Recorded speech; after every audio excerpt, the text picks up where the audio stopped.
The Battle of 73 Easting, 1991. February 1991. In the sand-choked deserts of Kuwait unfolded one of the most modern tank battles in history, 73 Easting. This was not just another clash of steel, but living proof that warfare had changed forever. From who has more tanks to who sees first and processes information better. After Iraq invaded Kuwait, a coalition of 34 nations launched Operation Desert Storm. The U.S. Army's 2nd Armored Cavalry Regiment, 2nd ACR, was tasked with punching through Iraqi defenses. Their opponent, the Tawakalna Division of the Republican Guard, battle-hardened, equipped with T-72s, T-62s, and BMPs. For perspective, Tawakalna was considered Iraq's Premier League team. As for the 2nd ACR, imagine a lineup where every player was driving an M1A1 Abrams, a 62-ton behemoth with Chabam composite armor and a 120mm smoothbore gun. One shot at 2.5 kilometers could turn a T-72 into a heap of scrap. Sounds like a lopsided match, right? But in war, fancy equipment doesn't always guarantee victory. Poor training, bad intel, or weak logistics can turn an Abrams into nothing more than a 62-ton paperweight stranded in the desert. But the Americans had prepared. Crews logged thousands of training hours, simulators, night drills, even storm exercises. Most importantly, they had thermal sights. In the blinding sandstorms, Abrams crews could see as if it were daylight. The Iraqi T-72s? Blind. That was the turning point. Not armor thickness, not firepower, but vision.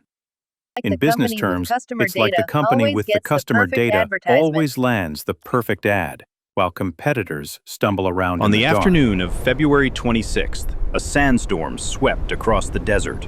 Captain H.R. McMaster led Eagle Troop into the grid line of 73 Easting. On thermal screens, the silhouettes of Iraqi T-72s emerged behind a ridge.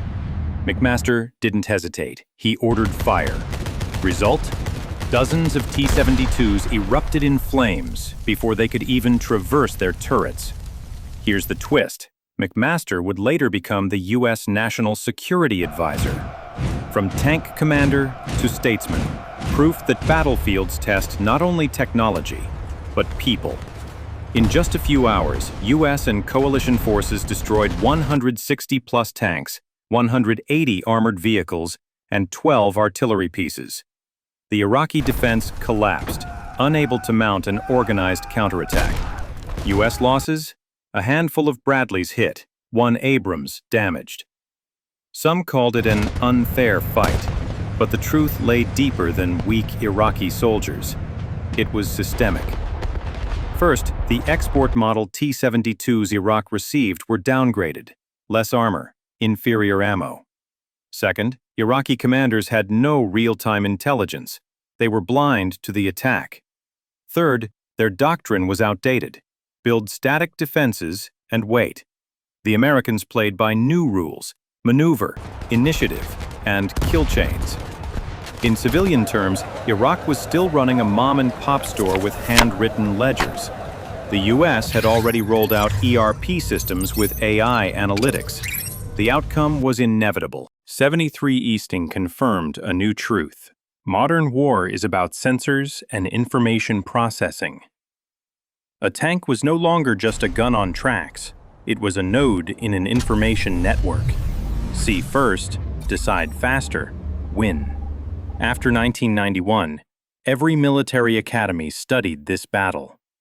NATO concluded, invest in sensors and C4ISR command systems over sheer numbers. Russia, China, and Europe all upgraded thermal sights and satellite comms in response. Economics. Efficiency beats quantity. Just as Japanese firms in the 1980s won by focusing on quality over mass production, Abrams crews proved fewer but sharper blades cut deeper. Management. 2nd ACR succeeded not only because of Abrams, but because of decentralized decision-making. McMaster had authority to act instantly. If he'd had to wait for higher command, the battle could have gone differently. Technology. In 1991, thermal sights were the game changer. Today, that role belongs to AI. Whoever adopts it early and enforces discipline turns the battlefield, or the market, into a one-sided game. After 73 Easting, the world understood. The era of Kursk-style slugfests with thousands of tanks colliding was over. The future was fast, data-driven war.